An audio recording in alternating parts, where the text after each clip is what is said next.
Welcome to Brother Miller's Notes. I'm so glad you're with me today, as together we look at sections 125 to 128 of the Doctrine and Covenants. Brigham Young had answered the call to serve a mission in section 118 of the Doctrine and Covenants. When he leaves in the fall of 1839, his family's sick. They're destitute. They don't have a lot of property. It's a very difficult thing that Brigham Young does as he leaves his family. It's difficult for him and it's difficult for his family. When he's in England, in section 124, verse 127, he is called as the president of the Quorum of the 12. He does a marvelous job in leading the Quorum of the 12 in their missionary efforts in England. We have great success by the Quorum of the 12 in England.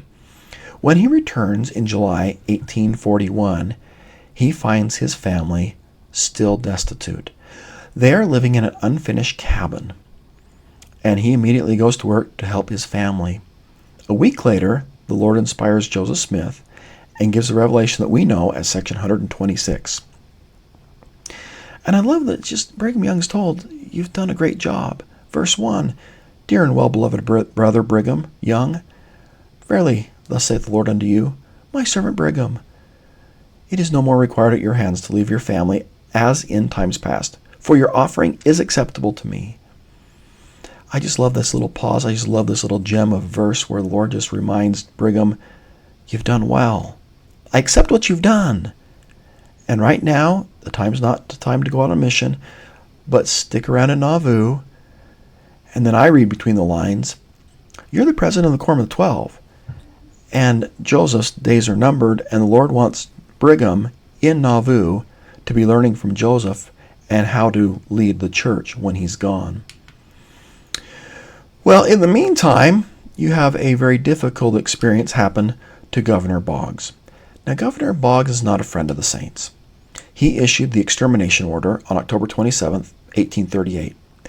As a result, the militia and other state authorities, and General John B. Clark's among them, used that executive orders to violently expel members of the Church of Jesus Christ of Latter-day Saints from their land and from their state, which in turn leads them into a forced migration to Nauvoo, Illinois. Well, that's 1838. Now, almost 4 years later, an assassination attempt is made on Governor Boggs, May 6, 1842. The crime was investigated. The sheriff was Sheriff J.H. Reynolds. He discovers a revolver at the scene, still loaded with buckshot. He realized that the night before, it was raining, it was dark, the suspect had probably fired it, and lost the firearm because it had a lot of kick to it. He identifies that gun had been stolen from a local shopkeeper. He identifies a person of interest, his suspect. He says identified, quote, that hired man of Ward's as the most likely culprit. For the sheriff, he thinks he knows who did it. Governor Boggs refuses what the sheriff says, what he did, and he is sure that the assassination was ordered by Joseph Smith and it was Porter Rockwell that was responsible for it. So on July 20th, Governor Boggs issues a sworn statement saying that he believes that, quote, Joseph Smith, commonly called the Mormon prophet, was accessory before the fact of the intended murder. As a result, on August 8th, Joseph Smith and Porter Rockwell are placed under arrest. When they go to court, they are ordered free by the municipal court of Nauvoo. Joseph realizes that these individuals who've come with kind of the party of Boggs, they have an extreme dislike for Joseph. They hate him. Governor Boggs really is not doing this being rational. He's just making the accusation. And as a result, he realizes these things are going to keep coming, so he goes into hiding. While he's in hiding, he just lets the saints know. He writes a letter and says, the Lord help me understand that even though these things are baseless, these accusations, well, people are after me, and for the safety of the saints, I went into hiding. Section 127, verse 1 says this, For as much as the Lord revealed unto me that my enemies, both in Missouri and in this state, were again in the pursuit of me, and inasmuch as they pursue me without a cause, and have not the least shadow of coloring of justice or right on their side in getting up of their position against me, persecutions against me, inasmuch as their pretensions are all founded in falsehood of the blackest dye, I have thought it expedient and wisdom in me to leave the place for the short season, for my own safety and the safety of my people. And he says, I've left my business with others. They'll take care of it. And it's a very difficult thing, verse 2, and for the perils I am called to pass through, they seem but a small thing to me. And then he says, but nevertheless, deep water is what I want to swim in. It has all become a second nature to me. While he's in hiding, the Lord seems to impress very much on his heart and his mind the work that's going to take place in the temples. On the 15th of August, Joseph Smith is going to give an address. It's very much related to the temple at a funeral of Seymour Brunson. Now, Seymour Brunson was baptized as an early member of the church in 1831. He was a missionary in Ohio, Virginia, faithful individual. In Nauvoo, he serves as a member of the High Council. He's a lieutenant colonel in the Hancock County Militia. He also serves as one of Joseph Smith's bodyguard. And at his funeral, and I love that it's put on his gravestone, it says this, quote, at his funeral on August 15th, 1840, the prophet Joseph Smith publicly introduced the doctrine of baptisms for the dead. And then the quote from Paul, the apostle, else what shall they do which are baptized for the dead, if the dead rise not at all? Why are they then baptized for the dead? That's 1 Corinthians 15:29. And in that verse, Paul has no objection to them baptizing for the dead. He realizes people are being baptized for dead, and he uses it as an example. You believe in life after death. You believe in a resurrection. If people are spending their time baptizing the dead, it's all a waste if you don't believe in life after death. So that's one of his examples. Oh, the members are so excited. They are so excited. This new doctrine, baptisms for the dead. So on that same day, you have people going down to the Mississippi River and being baptized, and there's not a lot of order in it. So, for example, that day, August 15th, 1840, Jane Naaman is baptized in the Mississippi River for her son by Harvey Olmsted. There's no witnesses there. They go back and report the baptism to the prophet. Now you think, okay, there's some things wrong with that. But from what Joseph taught at the funeral, he teaches about baptisms for the dead. He doesn't teach the order, and I just see the Lord impressing now on Joseph's mind while he's in hiding. There's a little bit more to it than just a mother being baptized for a son. And there's a little bit more to it that you need to have recorders, you need to have witnesses. And so January 19th, 1841, Joseph receives section 124. Here are a few verses from it. So 28 to 36 are very much focused on baptisms for the dead. So, for there is not a place on earth that he may come to and restore again that which is lost unto you, or which he hath taken away, even the fullness of the priesthood. For a baptismal font there is not upon the earth, that they, my saints, may be baptized for those who are dead. For this ordinance belongeth to my house, and cannot be acceptable to me only in the days of your poverty, wherein ye are not able to build a house unto me. So I pause for a minute. Baptisms for dead belong in the temple. But we realize you have a time period where you're very, very poor, the temple's not built, and I'm going to accept them outside the temple. But, verse 31, but I command you, all my saints, to build a house unto me, and I grant unto you sufficient time to build a house unto me. And during this time your baptism shall be acceptable unto me. Now, if you look back in history, the Lord's saying, you got a little window of time here. You got enough time to get it done. But it's also a window. So there's going to be an end date where you're not going to be able to use the temple very much more, and we kind of find that out after the death of Joseph Smith and the saints leaving Nauvoo. So here's another example. This is January 19th. That's when Joseph receives these verses. And then you think, okay, January 22nd. Now this is just a couple days. Elias Smith baptizes his wife Martha for her sister in the Susquehanna River. The baptism is performed with no one else present. According to what Joseph Smith has revealed, is it valid or not? Well, it's valid. He hasn't talked about witnesses yet. That was section 124. So now section 127 is given a little bit more light and knowledge as Joseph's in hiding, and he's just trying to understand a little bit more what the Lord wants. He receives these instructions September 1st, 1841, in section 127. Verily, thus saith the Lord unto you concerning your dead. When any of you are baptized for your dead, let there be a recorder. Let him be an eyewitness of your baptisms, and let him hear with his ears, that he may testify of a truth, saith the Lord. That in all your recordings it may be recorded in heaven. Whatsoever you bind on earth may be bound in heaven. Whatsoever you loose on earth may be loosed in heaven. For I am about to restore many things to the earth pertaining to the priesthood, saith the Lord of hosts. And this is 1841. You still got a lot more to understand about the priesthood. So that's September 1st. September 3rd, 2 days later, Martin Whitlock baptizes Henry Granger for his great-great-grandfather in the Mississippi River.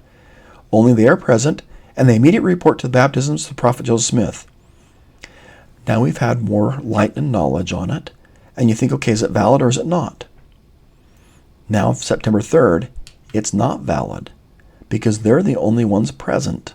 They don't have a recorder, and in section 127, the Lord said, you need to have a recorder. The second letter clarifies some things from section 127. Section 127 says, I'm going to write to you more later on this subject because it's pressed on Joseph's mind. So then we get section 128, which is a letter that the Lord is saying, or Joseph is saying, the Lord's clarified a few things about these ordinances. So, clarification now, September 7th, Sharon Pratt is baptized in a small pond for Mother Georgia Lewis. The church recorder is the only other person present, and he records the baptisms for the church records. You think, okay, is it valid or not? Well, here's a verse 3 where it's going to help us know. Now, in relation to this matter, it would be very difficult for one recorder to be present at all times or do all the business. To obviate this difficulty, there can be a recorder appointed in each ward, we'd call him a ward clerk now, of the city, who's well qualified for taking accurate minutes. Let him be very particular and precise in taking the whole proceedings, certifying in his record what he saw with his eyes and heard with his ears, giving the date, names, and so forth, and the history of the whole transaction, naming also some 3 individuals that are present, if there be any present, who can at any time, when called upon, certify the same, that in the mouth of 2 or 3 witnesses every word may be established. So you need the recorder there, but you also need at least 2 witnesses. So you go back to this one. They're baptized, the recorder's there, but no witnesses. Is it valid now? No, because further light and knowledge on this ordinance had been given. October 1st, John Williams baptizes Frank Gorringe for his great uncle in the Mississippi River. William Brown and Herman Silas are also present, as is the ward recorder, we'd say the ward clerk today, Jacob Hansen. Brother Hansen makes a record of the baptism and the names of those present and submits it to the general church recorder. I mean, yeah, I'm asking is it valid or not, but you know from what the Lord has just now said, that is valid. And then Joseph announced 2 days later that the temple's up enough that no more baptisms are going to happen in the Mississippi or any river. No more baptisms outside of the temple. You have to have all these baptisms for the dead in the temple. And you have work just starts to go on the temple and the baptismal font because people are anxious to have their dead baptized. And November 8th, that baptismal font is dedicated by Brigham.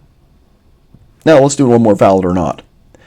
So October 3rd, no more baptisms until the temple baptismal font is completed. And now we have a week later, Kristen Black, on October 11th, is baptized for her mother by Wilson Carr in the Mississippi River. There are several witnesses, including General Church Recorder, who records the name of the witnesses present and all their necessary information. Is it valid?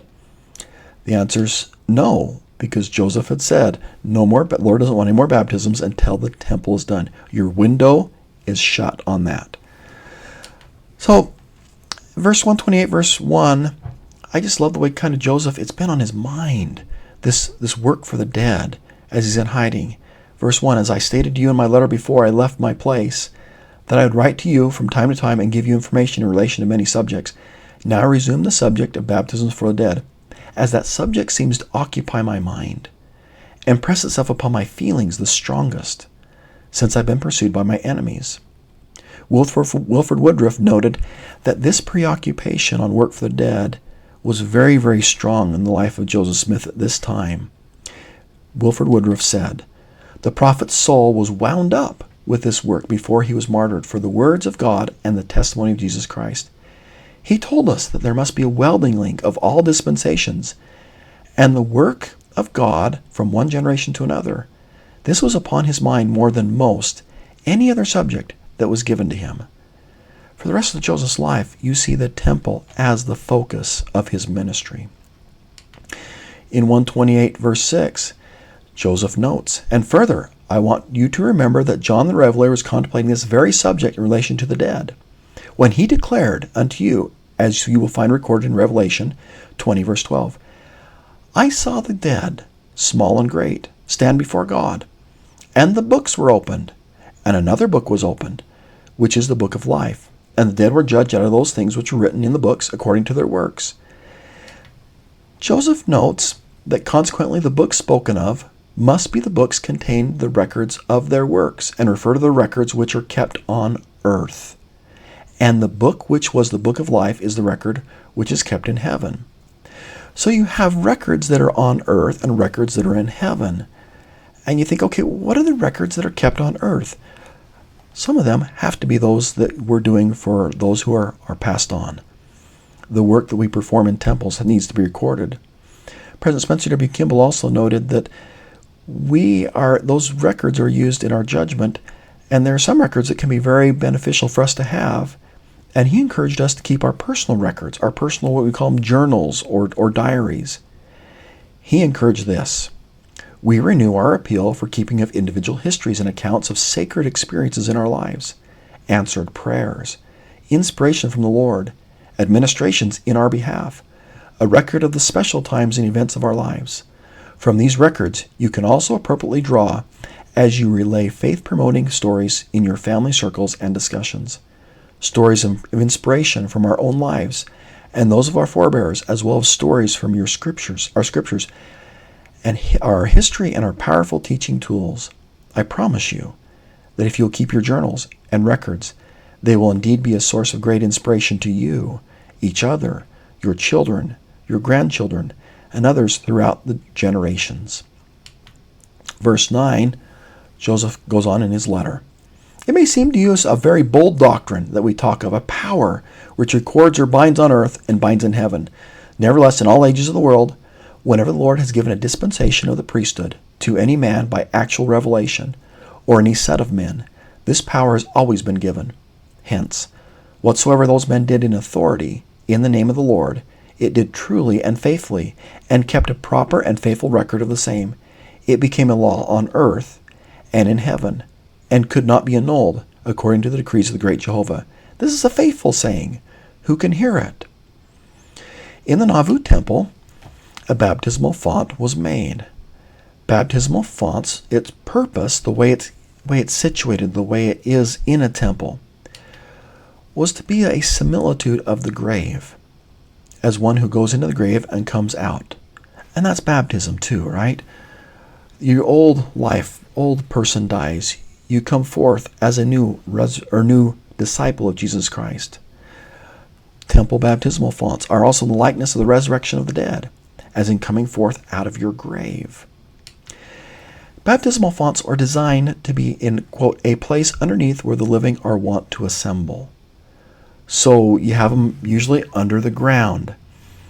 Now, we do have some temples where they're not under the ground, but they're on the lower level, underneath where the living are wont to assemble the rest of the temple.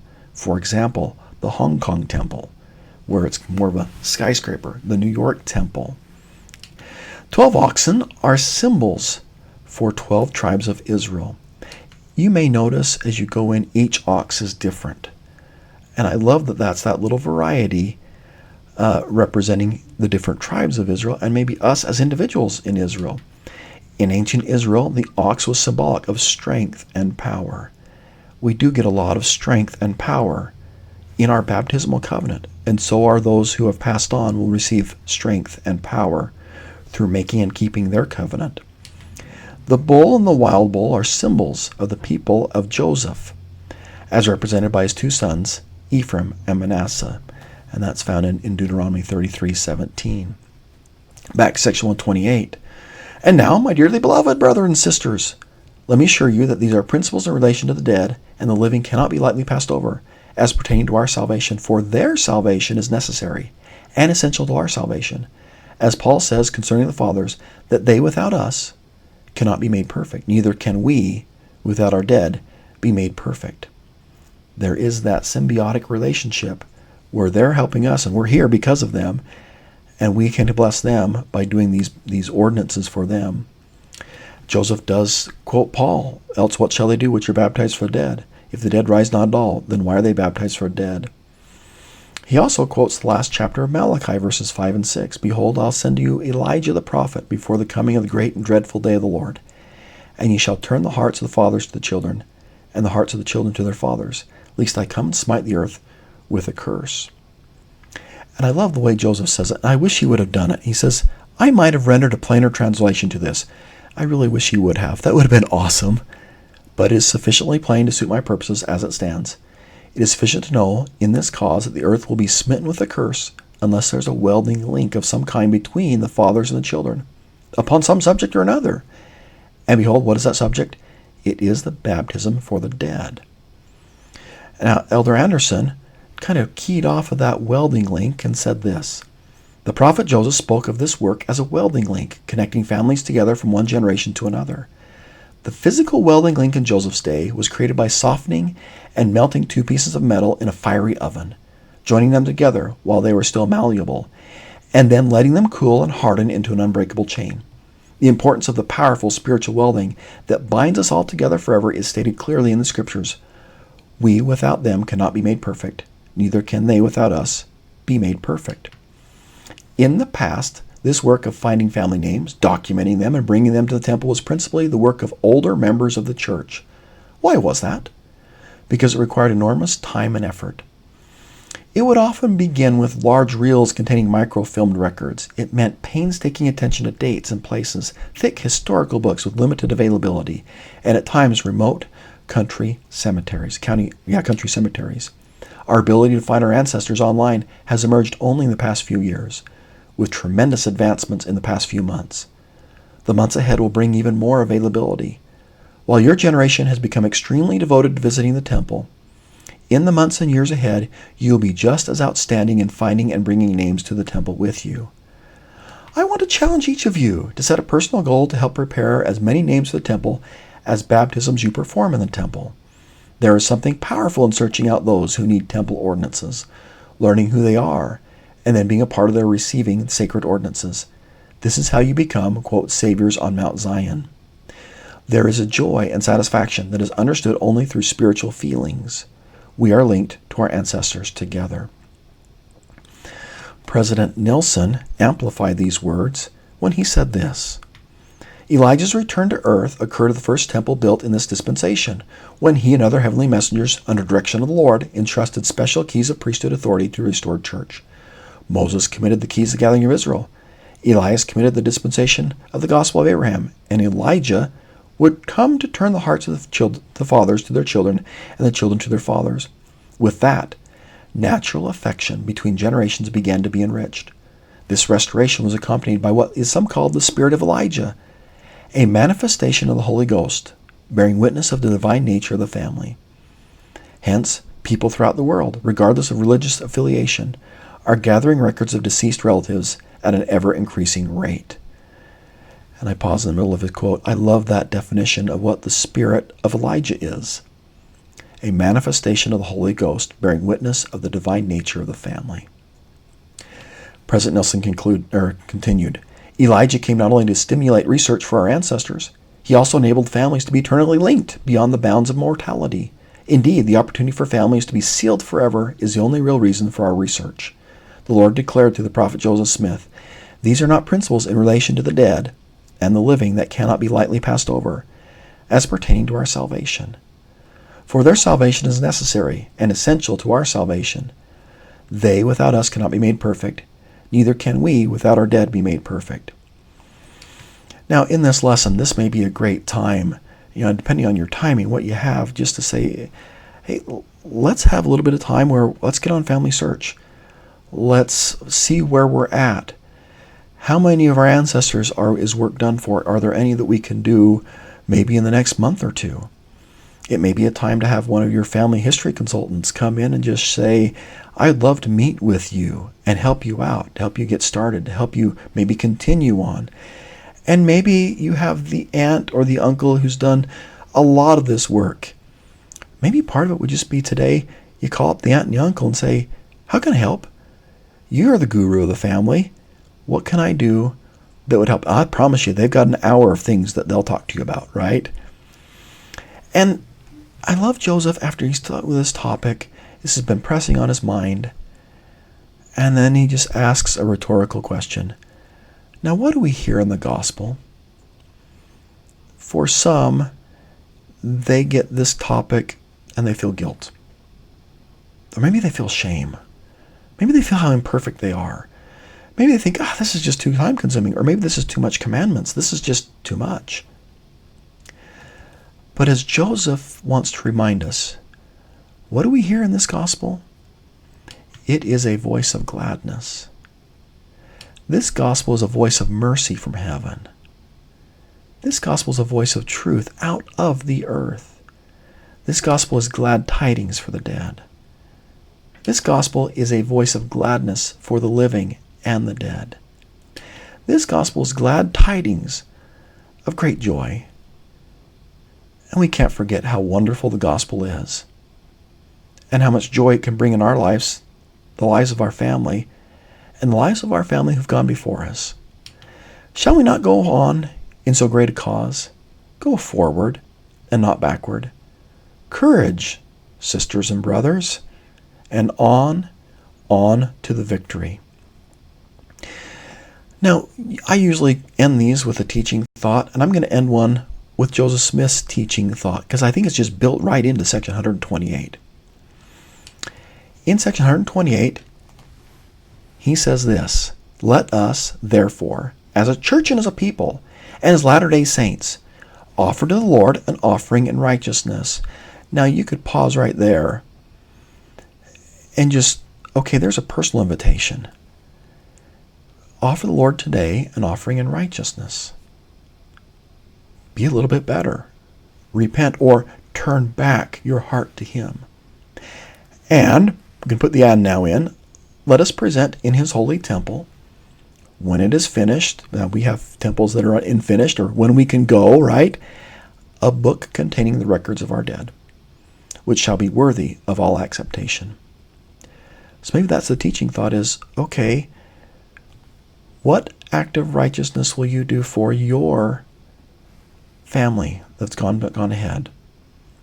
Will you present their name and have an ordinance done for them in the temple? That their record, the record of the dead, will be able to be there. I believe that today we can offer an offering to the Lord in righteousness. We can have our ancestors a part of that book that's written in temples containing the record that their ordinances were performed. Thanks so much for spending some time with me as we've talked about these sections of the Doctrine and Covenants.